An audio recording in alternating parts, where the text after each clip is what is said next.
సుమారుగా 20 సంవత్సరాలకు పైగా యాకోబుతో కాపురం చేసింది. ఏనాడు ప్రేమగా మాట్లాడినవాడు కాదు.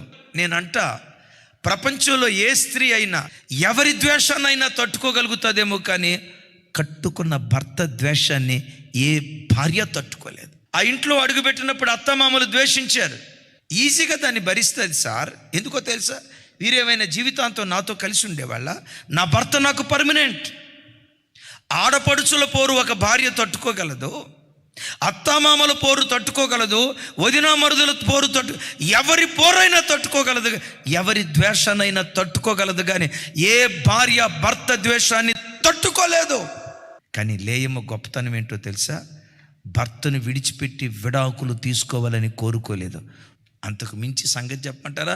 ఆ లేయా గర్భంలో నుండి లేవీలు పుట్టుకొచ్చారు, ఆ లేయా గర్భంలో నుండి యోధా గోత్రికులు పుట్టుకొచ్చారు, ఆ లేవి గోత్రంలో నుండి దైవజనుడైన మోషే, దైవజనుడైన అహరోను, ప్రవక్తి అయిన మిరియామి, the great Samuel, the great Ezra, బాప్తిస్మమిచ్చు యోహాను.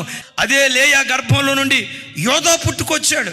ఎస్, ఆ యోధాలో నుండే మహారాజు అయిన దావీదు, ఆ మహారాజు అయిన దావీదులో నుండే లోకరక్షకుడైన యేసు క్రీస్తు వారు ఉద్భవించారు. ఆ తల్లి ఓర్పు వ్యర్థమైందా? అయ్యా అమ్మా, భార్య గయ్యాలిదా? ఓర్చుకో.